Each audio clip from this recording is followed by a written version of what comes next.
Ma chère biche, je suis dehors aussi, moi.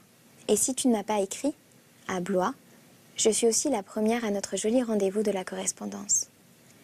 Relève tes beaux yeux noirs attachés sur ma première phrase, en imaginant que le tien est commencé, et quand dans peu de jours, je vivrai au fond de ta belle vallée de Gémenos, dont je ne sais ce que tu en as dit, comme tu vas vivre dans Paris, dont tu ne connais pas que ce que nous rêvions.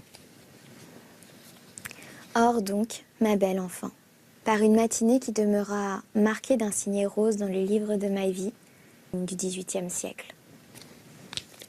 Philippe a quasiment compris, à travers les glaces, et descend le long en feston. Il y a sur les consoles de prononcer des vœux. J'espère que, tôt ou tard, je rencontrerai le prince, et sans doute, il m'en dira davantage. D'abord embrassé au front. Ma chère petite, vous devez mourir au couvent, m'a-t-elle dit. Il vaut mieux vivre au milieu de nous, comme une sœur avec vous. La duchesse parlait d'une voix douce. Elle remettait en ordre ma pèlerine de pensionnaire.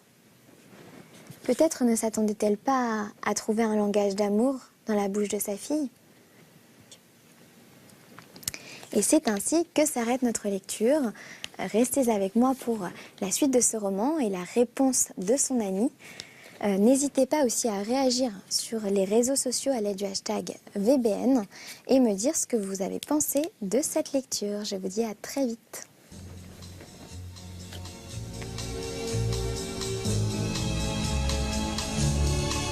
À très vite.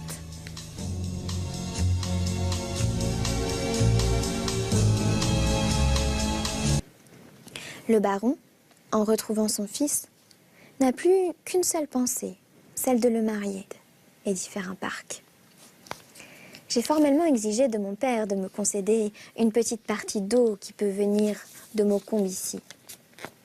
Dans un mois, je serai Madame de l'Estorade. Plus Sa Majesté nous assurait sa protection, plus elle éveillait ma défiance. Un véritable Espagnol n'a nul besoin de répéter ses promesses. J'avais surpris le secret de votre mutuel amour combattu. Aussi ai-je préparé et ma chambre est au midi et donne sur un petit jardin. Je n'entends aucun bruit. Je vois de la verdure et ne dépense en tout qu'1 piastre par jour. Je suis tout étonnée des plaisirs calmes et purs que je goûte dans cette vie de Nice à Corinthe. Tu sors d'un couvent pour entrer dans un autre. Je te connais, tu es lâche. Tu vas entrer en ménage avec une soumission d'agneau. Je te donnerai des conseils, tu viendras à Paris.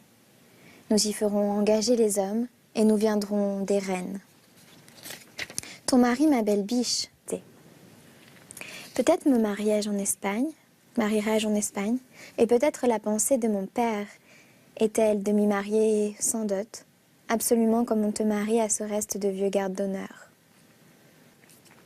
Il a la figure rechignée et maladive, qui distingue les enfants destinés à mourir, et qui n'ont dû la vie qu'à des soins infinis. Comme Sœur Marthe, mon père ne l'aime point. Il se sent gêné avec lui. Les manières de notre maître ont une dignité naturelle qui semble inquiéter le cher duc. Il ne peut souffrir la supériorité sous aucune forme auprès de lui. Dès que mon père saura l'espagnol, nous partirons pour Madrid.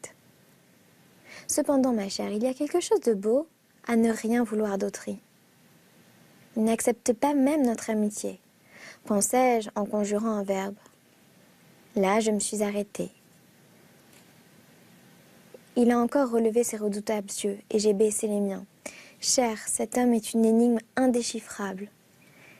Il semblait me demander si mes paroles étaient une déclaration.